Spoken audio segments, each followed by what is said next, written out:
This is Justin. And this is Haley, and you're listening to The Price of Avocado Toast. We're a married millennial couple wanting to normalize conversations about money. We want to hear about your highs and your lows, The do's and the don'ts on your path towards financial freedom.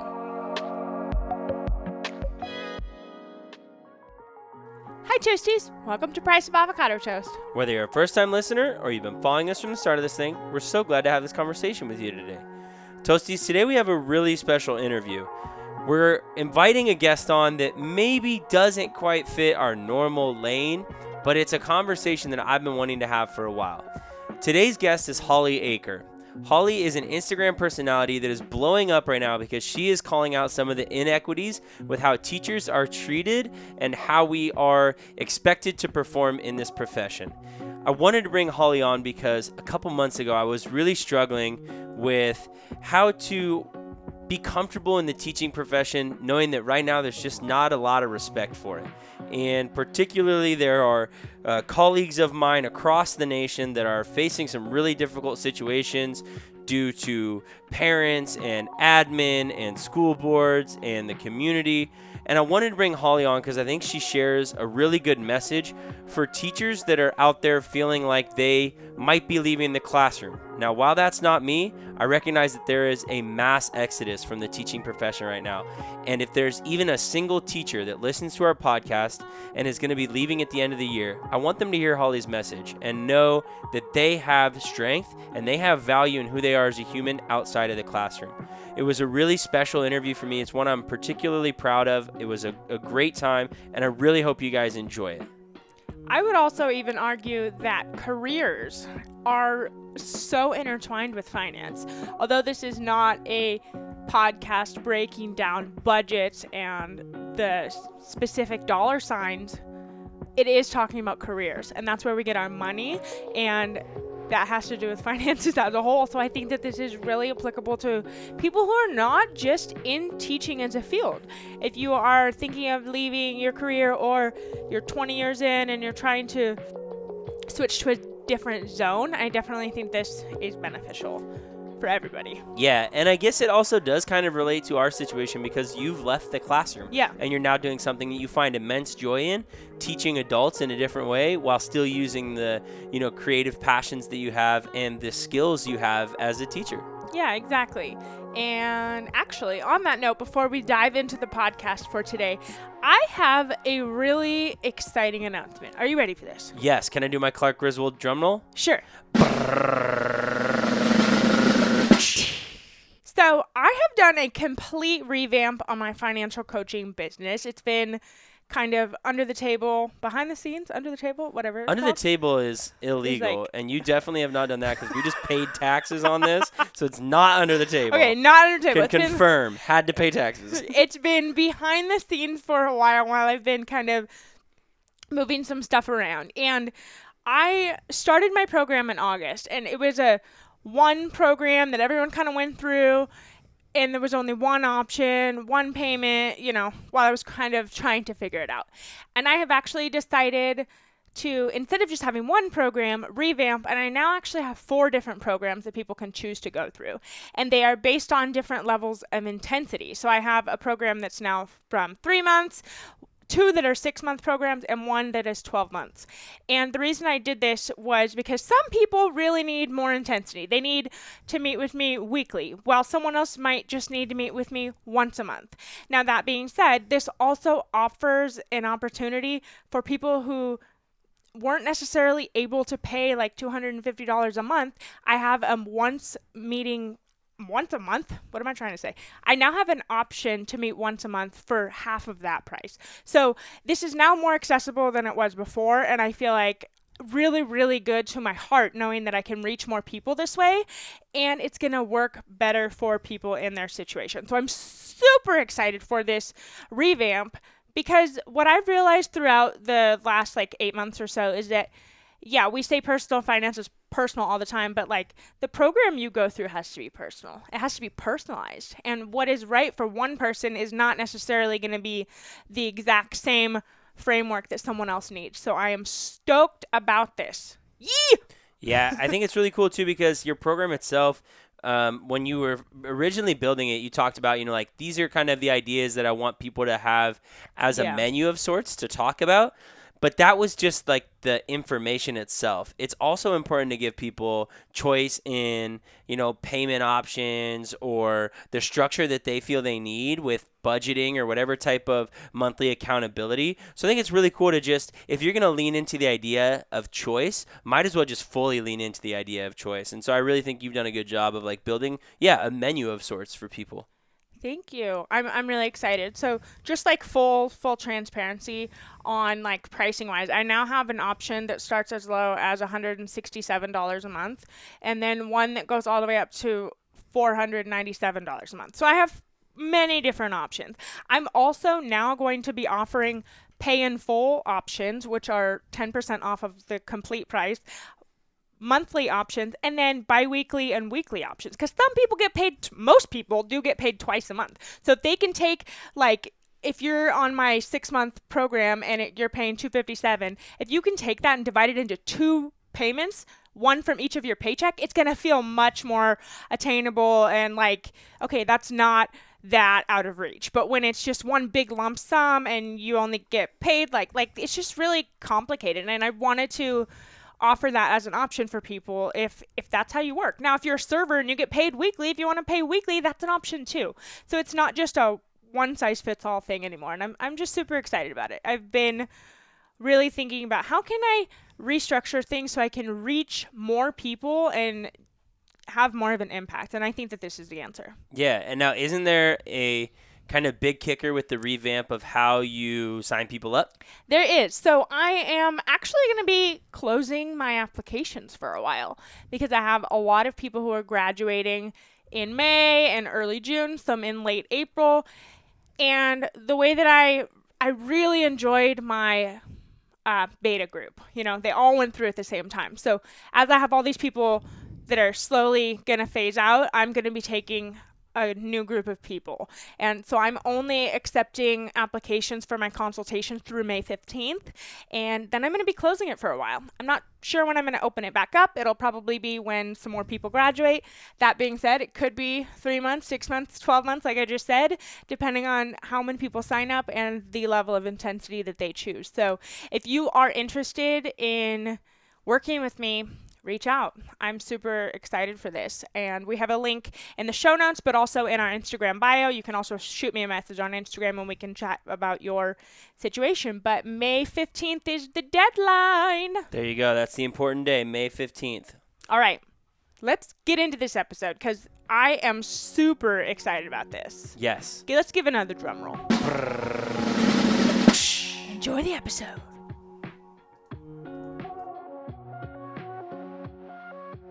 All right, Toasties. Today we are sitting down with Holly Acre. She is, I consider her to be Instagram famous. She is a former teacher who has absolutely helped me get through this year as a teacher. So first, let me just say thank you for that. But I'm so excited to have you on because I think your story and some of the things that we want to talk to you about are really going to help a lot of people as we move into summer and the teaching year next year starting up. So thank you so much for joining us today. Yeah, thank you for having me. I know it feels a lot better when you know that you're not the only person who has gone through something like this. Yeah, 1,000%.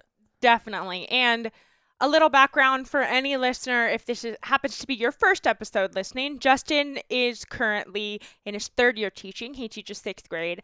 And I am in my 1st year out of teaching, not teaching anymore, but I taught for 2 years. I taught 4th grade and 6th grade, and I guess 2.5 years.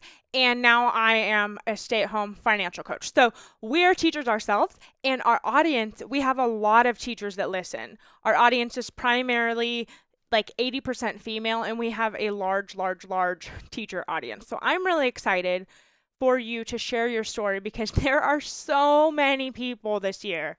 I feel like it's literally everyone that are struggling so much with teaching and what to do next. And this has just been so horrible for so many years. Like, when is it going to get better? So thank you so much for being willing to share your story because I know that it's going to touch lives. Yeah, again, I appreciate y'all having me. So can you start off by telling the listeners a little bit about who you are and what you're doing now?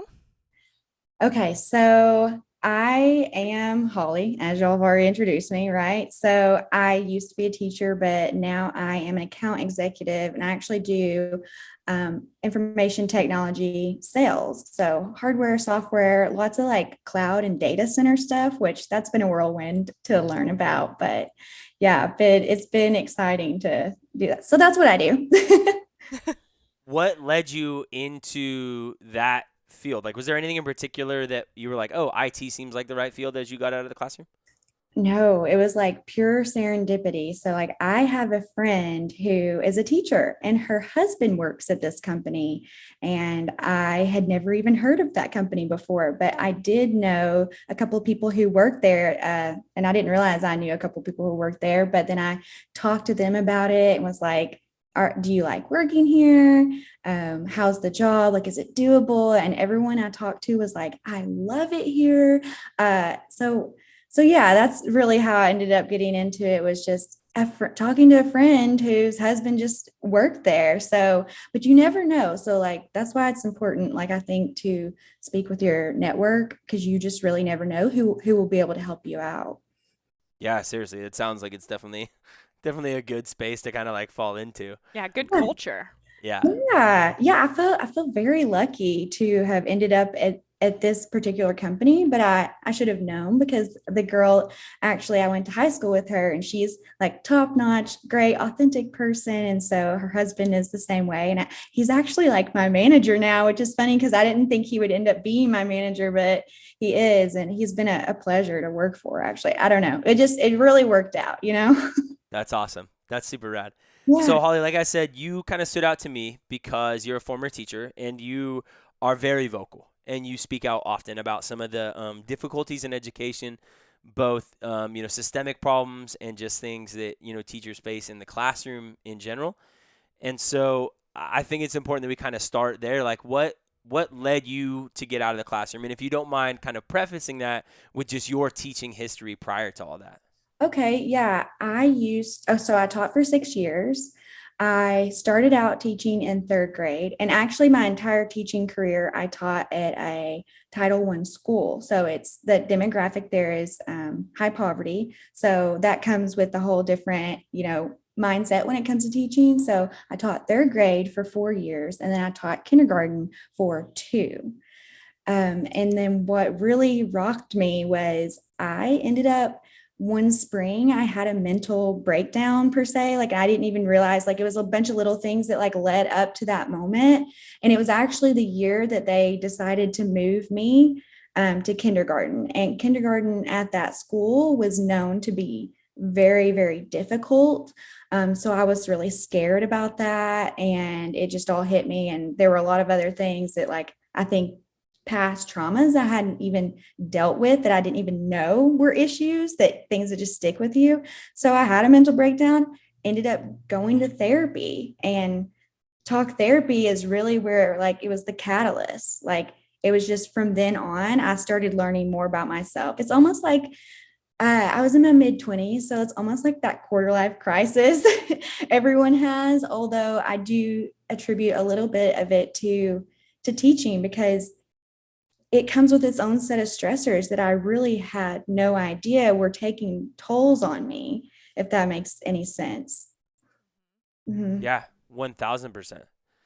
Yeah. I I think it's interesting that you mentioned, you were teaching for a few years and then got moved into kindergarten that was notoriously kind of a difficult grade. I think that we do that sometimes to good teachers. We kind of think like they can handle it, Mhm. right? And maybe we treat those who have a really positive mindset or like a really strong pull towards service, I guess, for lack of a better word, and Mhm. we treat them as dispensable basically, and say like they can tough this out, they'll be okay, they've got this structure around them or these support systems to be successful. But then you get into a really difficult situation, and then we kind of just leave teachers high and dry to like figure it out. Like you're Holly, you can do it, you'll tough it out. And that sounds like a situation that's pretty darn hard. Like that's just difficult. Yeah.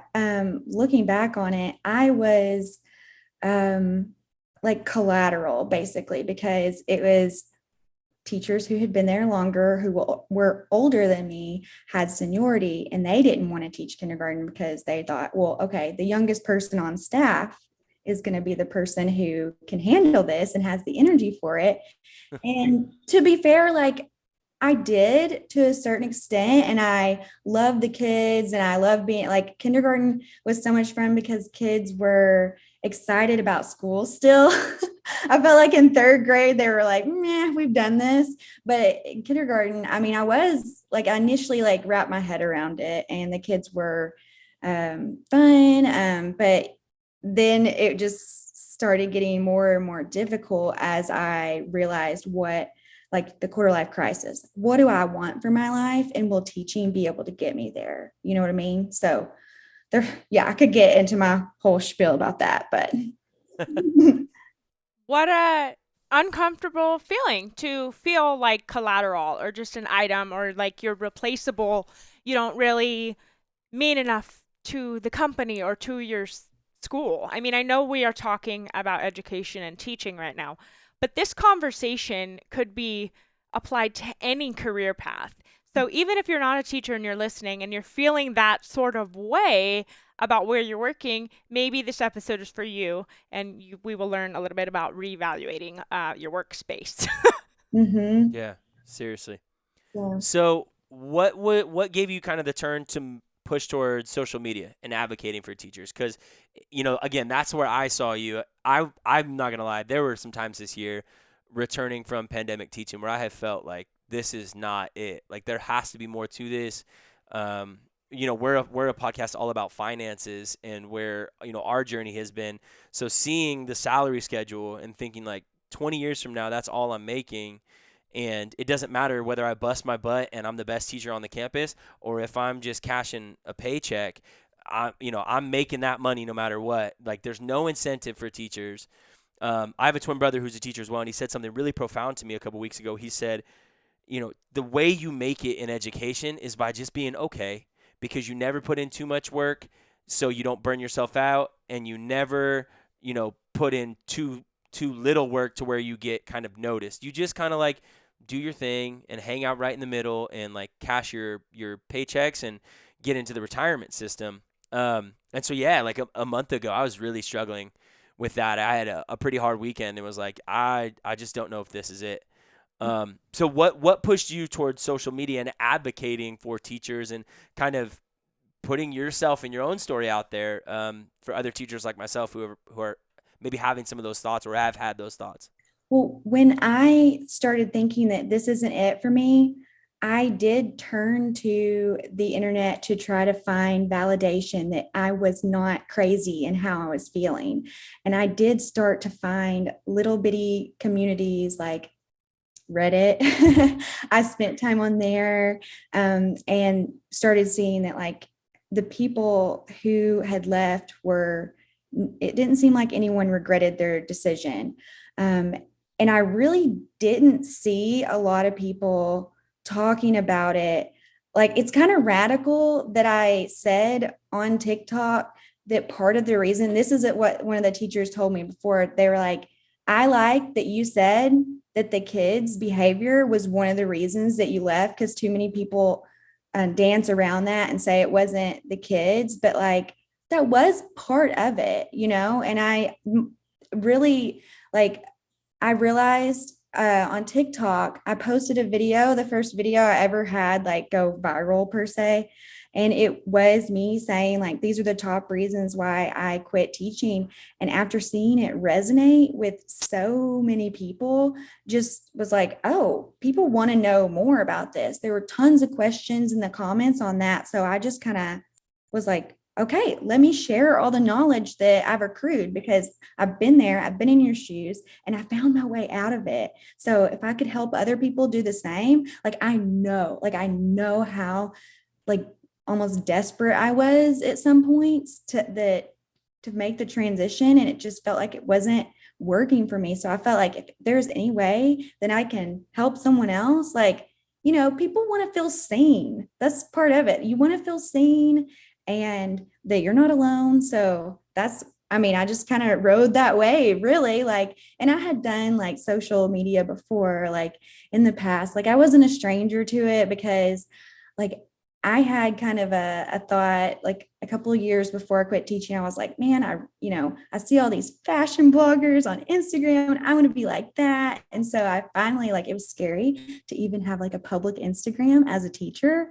because I actually got in trouble one time for my assistant principal, like someone brought up to her a picture of me in a swimsuit that I didn't even post. Like a friend of mine posted it, and I posted the cropped version.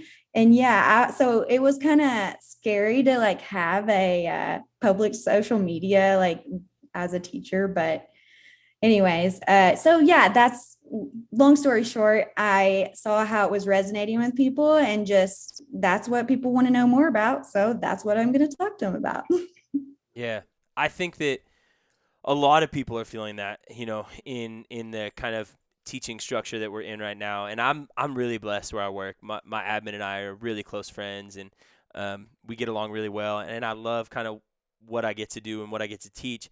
But I recognize that not everywhere is like that. Like schools that do jeans Friday, or like you got to pay to wear jeans, or just the structures of the way that teachers are being asked to teach, and then you couple that with the the behavioral problems that we're seeing. Like I mean, the hard weekend that I had, like I had kids drawing some pretty inappropriate stuff on the back of my vehicle, and I was like, if I'm working anywhere else, I'm walking into HR and that's a hostile work environment, and I'm gonna, have a conversation, and like that employee or that person's gonna get called in.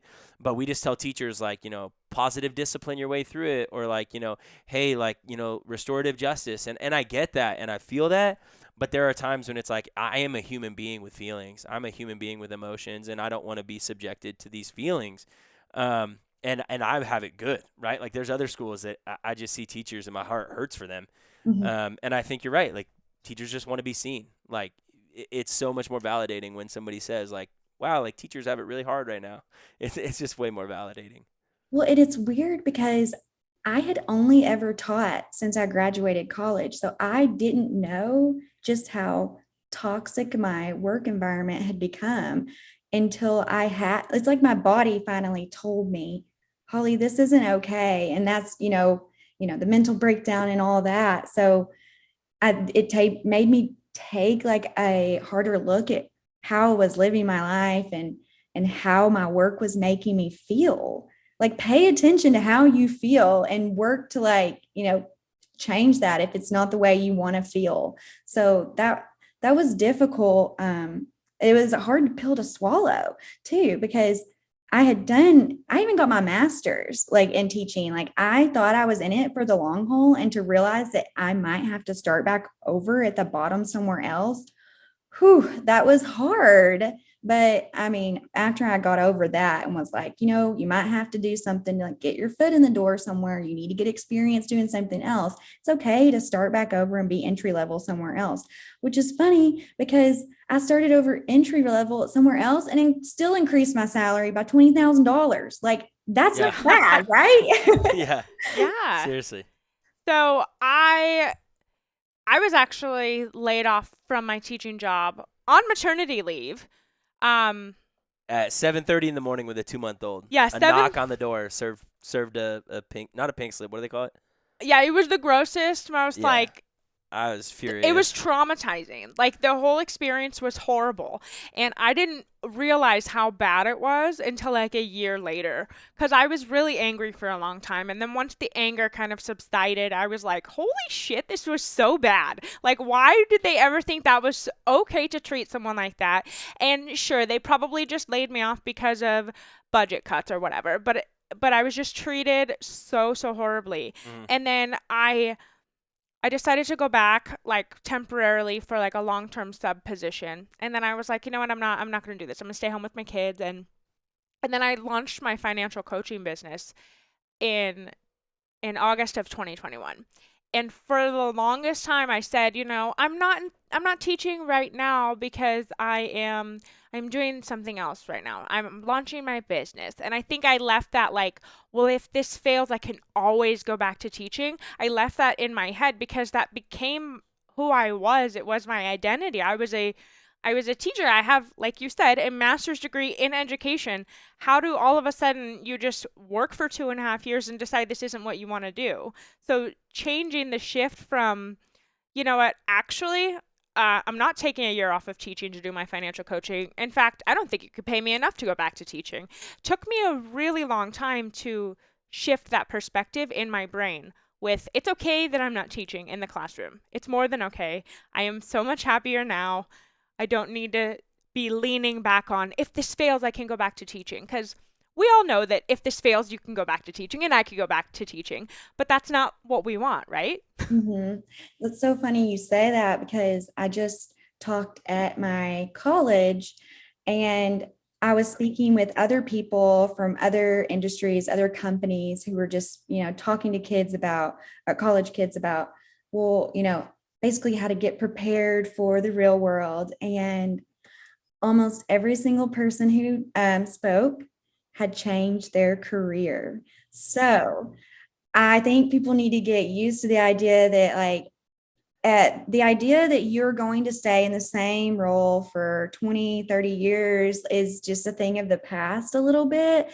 And I mean, if you are, great, love that for you. But most people, as your life goes along, the things that you want change. When I started teaching, I was with my boyfriend and we had 2 household incomes. So I wasn't that concerned about the fact that I could just barely survive on my teaching salary because I had another person's salary with the household.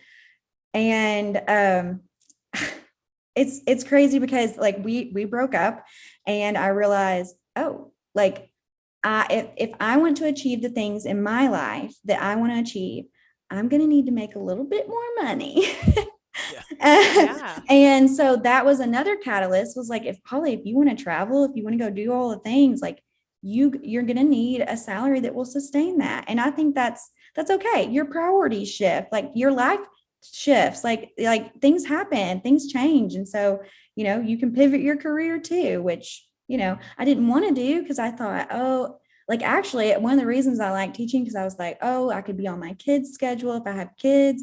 Well, now I don't even want kids. So things have really changed. So I'm wow, so I can work a corporate role and have 1 month off a year if that's what they allow. And it's okay. It will work with me. But now I feel I don't even need to take off that much time, right? Because my job is not nearly as demanding as it was. Oh my gosh, being on 8 to 3 every day, especially in kindergarten. Oh Lord, that's a whole different ballgame.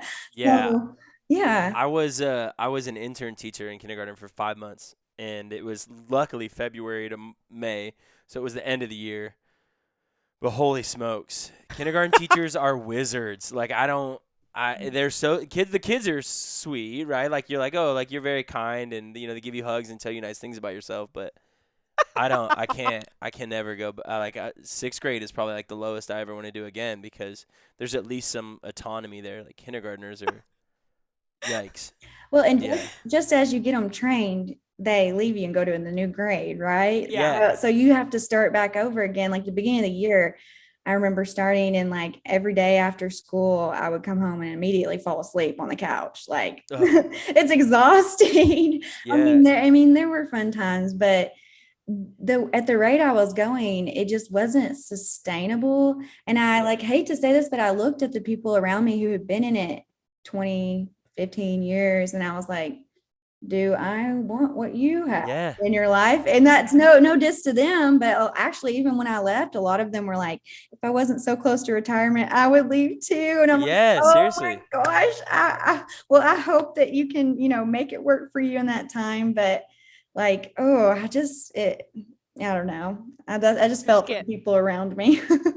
Yeah, you get locked into a career, and especially something like teaching. People just have this idea. You enter teaching and then you stay in this career for 25, 30, 40 years, and whoa, that's a long time. So I know that we have a lot of teachers that are listening, and if we have someone listening that is contemplating leaving teaching or possibly leaving a different career, do you have any key things for them that they need to be doing to set themselves up for the career change? Oh, really get to know yourself. Like I had to sit down and evaluate, well, what does my dream life look like? What does my dream day look like? When I wake up, like I had a life coach one time take me through like a visualization, and she's like, okay, imagine you're 50 and you wake up, like, what are you doing during that day? And the things that I imagined for myself were surprising to me because, it wasn't teaching, that's for sure. But the funny thing is like, I'm still teaching in a capacity, but back to what you asked, just get to know yourself. Like I relied on a little bit personality tests.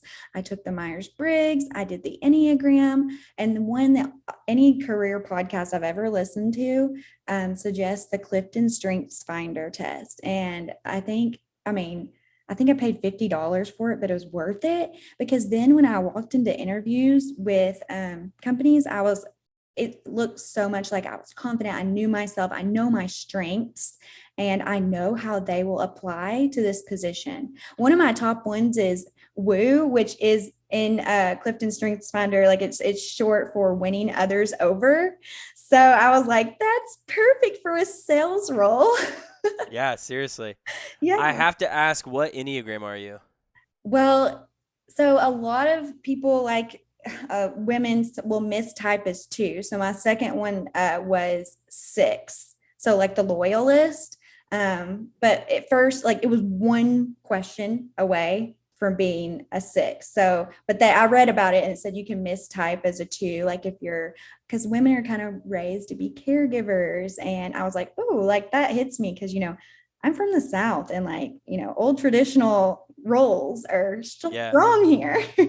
Yeah, for sure. You've done like a ton of work in like identifying Enneagram stuff. I Yeah. obviously don't know much other than like that I'm an Enneagram 3 and like I like setting goals, but that's like it. And I am an Enneagram 3 and I am a projector and I learned all of these things about myself. And honestly, I have to say, learning all of that and doing that self work and professional, or not professional development, no, personal development has really helped me realize who I am and what I will tolerate and what I want in life. And I think now, if I were to return to teaching, I swear, I never would have done this before. But like, if I had a bad day teaching, I would have been the teacher now to walk out and never come back. Mm. And I don't think I ever would have done that before because it was like all about the kids and all of that. But I'm realizing now that there has to be more than just the kids in Yeah. your career path Well, and because you have to do it for yourself. you can't bring out the best in others if you are not doing right by yourself. You know what I Right. mean? So, and that may seem like sometimes people want to perceive that as selfish, but it's not selfish. It's just being honest with who you are. And if you're putting your honest, true self out there, then that's best for those around you. Because if not, then resentment could happen with you. Like you got to speak your truth. And that's really how I felt when I was leaving, is like, I don't want to do this anymore. Oh my God. When I left, that feeling lasted like months of just being like, oh my gosh, I felt like I don't know, won a pageant or something. Like I was like, this is the best thing because it was really crazy how my life shifted and was just so much less stressful after I left. And then I had a work from home position. Like at first it wasn't going to be fully remote because they weren't sure, but then like we had another wave of COVID and now they're like, we know if we try to make y'all go in office at all that we might have a mass exodus. They know, and everyone's kind of proven that they can do their job from home. Like I didn't even know if I would be successful at sales, but turns out, it was a good fit. And I actually still get to teach. Like I get to mentor new hires. I've done team trainings like for new teammates. So like that didn't really necessarily go away. That's still part of who I am. So like if you're a teacher and you're looking to change careers, just know that there's still other ways that you'll be able. It's not like you're giving up teaching. Like you can teach in different ways. Yes. We say that all the time about her as a financial coach. Like she's just teaching adult learners about finance. Like the pedagogy of teaching can stay the same. You just have a learner who wants to be there. Exactly. Like it's like that's when you're like, oh, this is sweet. Like they like being here and they'll pay me money to do this. Yeah, Oh, it's way more fun. well, it was so hard, like when you're a teacher, because some kids come in and they're not feeling it that day, and you're still stuck with them for 6 hours. And so Yeah. you're like, well, I know you have to do this. So I felt like I was so primed to be in sales because when I was in the interview, I sold and you might have seen this, I've talked about this in my TikToks, just um, teaching is a hard sell every day. Like those kids have to be there by law. And so in order to get them to buy in to what you're teaching, you've got to sell them on it. Like sometimes I felt like I was doing a dog and pony show some days, just Every day. every, Every day right you got now. to keep them engaged. Am I right? So Yeah. Seriously. I feel that on a spiritual level. um Can I ask, did you do any like upskilling or I think I'm using the right term there, like anything like that when you left education to get into the role that you're at now? Or was it really as serendipitous as you said, like it kind of just fell into the right role and you kind of already had developed those skills from teaching in your master's program? I didn't really do any upskilling, but don't get me wrong, I thought about it. There were like college programs I thought I wanted to do because I was like, I am guaranteeing my career transition. That's really what I was thinking in my head. Like, what schooling can I do to get myself out of this? But I didn't do any upskilling.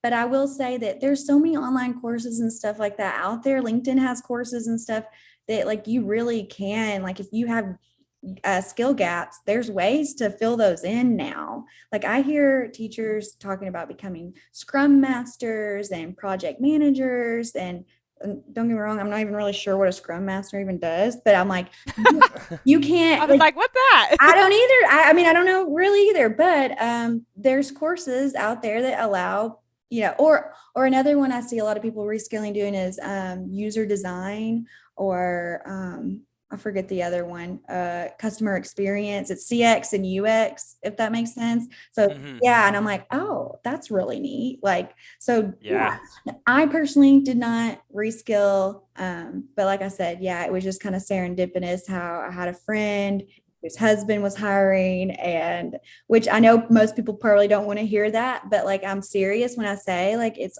all about who you know. Most of my interviews, like I did a lot of applications, but most of the ones that I got to the interview stage, I had an internal referral. That's awesome. That's important. I hope anybody listening is like, right, like I don't want to say writing that down, but like make note of that. Like your network. I mean, that's just in life in general too. Like your network is so valuable to you as a human being because they actually get to see you, in your everyday life, and like you're not just trying to sell yourself based off paper. Like they can actually vouch like for your character and your work ethic and integrity and all those things. People who know you. Yeah, for Yeah. sure. One thing that I told those college students that I just talked to is if you don't know anyone and you want your resume to stand out in that mass application pile, go on LinkedIn, find a recruiter who works at that company, shoot them a message saying, hey, I just applied for this role. I have some questions I'd like to ask you about it. And they may or may not respond, but you doing that extra step does make you stand out. And if I were going to search for a new job, that's exactly what I would do. So that's a huge thing that, like, I think a lot of teachers, me included, I was a little scared I mean, reach out and put myself out there. But I feel like LinkedIn, I know, and a lot of teachers aren't familiar with LinkedIn. It's it like you need to utilize that. You can find lots of help on there. Oh, another thing I just learned too, that's a good way to find and apply for roles is in the search bar, go and search for, like, just put in the keywords of like whatever you're looking for and like hiring or open position. And I just learned that, I think probably from a TikTok the other day, and I was like, oh my gosh, that's great, because then you can see someone who's actively posted that, and if they've posted that, then maybe you can apply and then message that person afterwards. So That's awesome. Ah. Yeah, yeah, all the LinkedIn hacks. Seriously, yeah. seriously. So obviously, teachers, we do enjoy summer a little bit, right? I want to get this out there for any of the listeners. It is not paid. I do not get paid to enjoy my summer. I am not on a full year contract, so I get to enjoy that time not making money, but I do enjoy my summers nonetheless. have there been like top 3 things for you since leaving the classroom? You're like, all right, this is pretty awesome. Was there anything you're like, oh, this is the business? Working from home and like just being able to have my own environment, and I'm not like constantly interrupted, which yeah, that's teaching, but like I can work, you know. Just general decency from the human beings that I interact with. Yes, no, but seriously though, Yeah. like the company I work for is like your time off is important. We respect, like after 5, we won't contact you. Like like just having respect. And Yeah. yeah, I just feel like maybe a lot of that might be overlooked as being a teacher, because I feel like we got guilted into a lot of things because like, what about the kids? Do it for the kids. And I'm like, okay, but I'm like dying here. Like, please, like I remember going up to another in third, like when I taught third grade, I remember I was really in a bad spot mentally. And I remember going up to another teacher saying, like, does our school offers free therapy? Like, I'm really struggling, but I really didn't feel like they had fostered an environment where I could say that I was struggling and Yeah. that I could be offered help. So, Ugh. The guilting into thing really resonated with me because I had like Class Dojo or whatever to communicate with parents, the app that on my phone that anytime a parent would message me, I would give a buzz on my phone, which when I was in it seemed like no big deal. Whatever. I'm available whenever you need me. No big deal. But then when I left teaching and my husband is answering phone calls and text messages and emails from students' parents at 9 o'clock and 10 o'clock at night, I am like, what are they doing messaging you that late? Yeah. And so it really changed my perspective once I was out to look back in and be like, whoa, why on earth is that okay? In no other job would that be okay to be reaching out and communicating with people way, way, way after hours. It's just inappropriate. And it is guilted into thinking, well, this can't wait. This is an emergency. We do it for the kids. Like, it can wait. Everything can wait. when I was still in teaching, I like towards the end there when I had decided, I'm looking for another career, like this isn't it. My therapist helped me realize like, okay, Holly, you need to reframe how you think of this. This is just a job. You do it for money. And so I got really good at setting boundaries.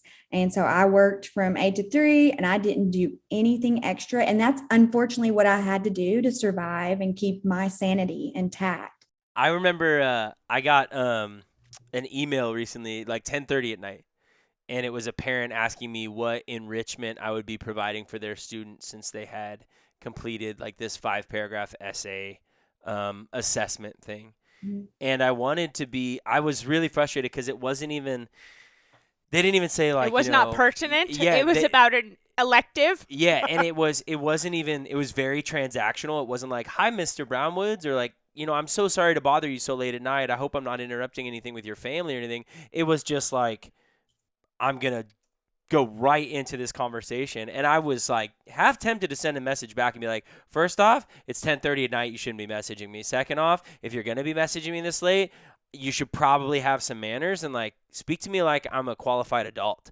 because I am. Like, I'm an educator. And Did you say that? No, I wanted Well, to. you should have. Well, I should have, but I'm kind, right? And so I don't want to like reflect bad on the school. And like I had talked about it on Twitter, and some people were like, well, what if that's their work schedule and stuff?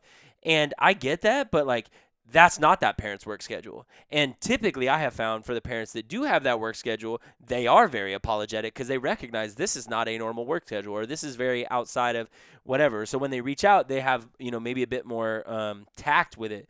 But I was like, I just couldn't believe it. Like, I was like, what if I'm with my family, or what if I'm asleep, or like, why is this so important that at 10:30 at night, that's the conversation you want to have right now? It's just frustrating. It's very frustrating. I carried those Boundaries are down. necessary. Yeah, I carried those over into my new role too. And I don't have my email on my phone. And I don't like, I have Microsoft Teams on my phone because sometimes I'll use it for meetings if I have to take them in other spots, but I have the notifications turned off. Same thing with Instagram. Like, I don't want that popping up on my phone all the time. Like, I try to keep it real strict with what messages and what things I allow in and at what times, works best for me, right? So And man, that's much better for your mental health. Yeah. yes, yeah. I have friends that like just let the notifications come through from Instagram all the time, and I'm like, how do you do that? Ugh. I'm Yeah. just so glad that Yeah. like I don't.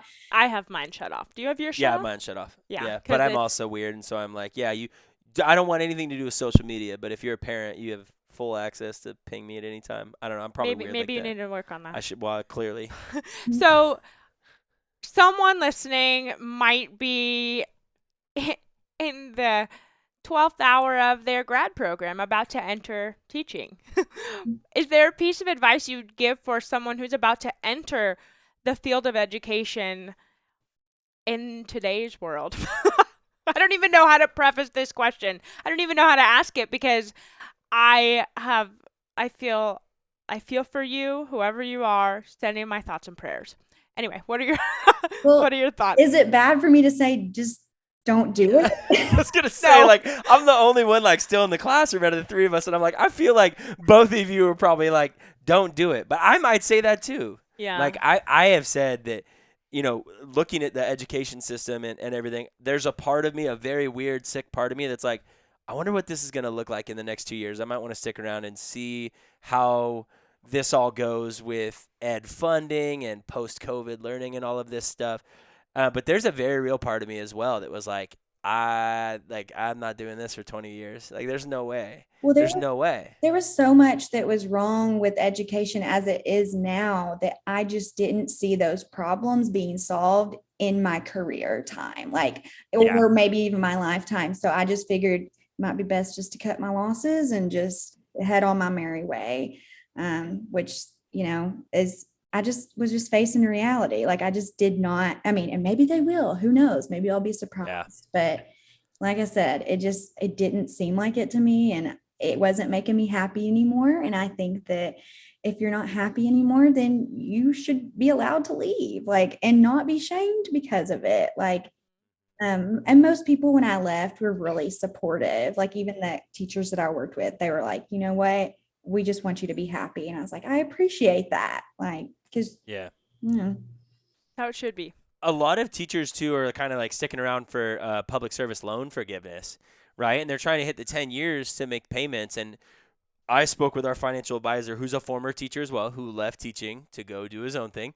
And him and I were talking on the phone, and he was like, if you're waiting around for PSLF, like, you can just go get a better job and pay off those loans faster. Like, it's so funny, like the mindset that we trick teachers in to stick around for something that's like not great for their mental health. Like, it's just we really, and we do it to some of our best educators, and that's what makes me the most frustrated. Is like these young, innovative, engaged, excited teachers, and we just like turn them and burn them as fast as possible. Well, and it seems like the nation's solution is to churn out as many teachers as they can, but they're not thinking about the teachers that they need to retain. You know what I Yes. mean? That's Yes. yeah. So it's like make it enjoyable for people to want to stay instead of just like doing loan forgiveness, which gets a lot of people interested, but then they don't end up staying. I mean, because Yeah. why would they? They can go make more money somewhere else. Seriously. I was not even done with my second year teaching when they lost me. Like, to come to my house and treat me like just nothing was a very clear reflection that we are all replaceable. Mm. And it really helped me, like you said, Holly, tell myself this is just a job. It's okay. But it's also just a job. I am fully replaceable. I don't mean anything to this school district, to the principal, to anybody. If I died tomorrow, my job would be placed on EdJoin the next day. And in the end, you are replaceable, and it's just a job. So to put all of this weight into, well, I have to do this because I went to school, or it was my dream. I can't imagine all these people that it was their dream to be a teacher their whole life, and then they go and do it, and they find out, well, maybe this wasn't my dream. Yeah. Like that's a hard pill to swallow, Or and an identity to shift from. or it's your calling. I hear a lot Yeah. of that. And I'm like, well, maybe it could be your calling for a little bit. It doesn't have to be your calling for your entire life. You can call, you answered that call and now you can move on to answer another call. Yeah, seriously. Ring, ring, ring. Yeah, Yeah. there's nothing But I wrong hear a with lot that. of people saying like, oh, well, teaching's really my calling. And I was like, well, mine too, but not in that environment. Yeah, Yeah. that's a great way to phrase it. Yeah. That's awesome. Yeah. So, Holly, thank you so much for chatting. Where can our listeners find all the rockin' stuff you're doing? What is your Instagram handle? What's your TikTok handle? Are you on Twitter? I don't know if you're on Twitter. I probably would have followed you by now if you're there. So I do have all the things on TikTok. I am just at Holly Acre, HOLLYACRE, Acre, like the piece of land. Yes, just like that. And then on Instagram, I am Holly.Acre, but my full name's in there. So if you just search Holly Acre, you'll probably find me. And yes, I do have a Twitter, but I'm too afraid to make it public just for like just Yeah. scared of like what tweets might come back to haunt me one day or something. Not that, but I totally scrubbed it whenever I started teaching. Like everything was private, like or like not that there was anything bad to begin with, but like that's Yeah. what they tell you to do in your teacher prep programs is like, hey, make sure you look great online because they're gonna look you up. So it's like, okay, but yeah, those are all the things. Nice. Yeah, Twitter's a little dark. Like Yeah. Twitter is kind of like the cesspool of social media. It's where folks kind of land. So I don't know, man. I don't know. We started a podcast, and now your students listen sometimes, so they could come and find you. They don't follow. They tried to follow me on Twitter. I block them. Nope. I tell them that straight up. I call them out in class too. Like I saw you tried to follow me. Nope. No way. Gotta wait till you're 18, man. And then you say, but you can listen to my podcast 1,000%. every Wednesday. 1,000%. Absolutely. Holly, thank you so much for getting to chat. It's been such a pleasure. I love all of the videos that you're doing. It's super comforting for me as a teacher going through right now just to see that somebody is vocalizing that, no matter how long I stay in the classroom or my colleagues or anything like that, just like you said, knowing that we're not alone is really comforting. So thank you. Well, I appreciate it. Thank you all for having me. It has been a pleasure. Definitely. We'll chat again soon. Everybody make sure you go follow Holly on social media. Thanks for listening to The Price of Avocado Toast. If you vibed with this episode, share it with a friend that you're comfortable having money talks with. And if you don't mind, we'd love if you could rate, review, and subscribe wherever you listen to podcasts. If you're in need of my support as a financial coach, message me on Instagram. I'd love to help in any way that I can. Until next time.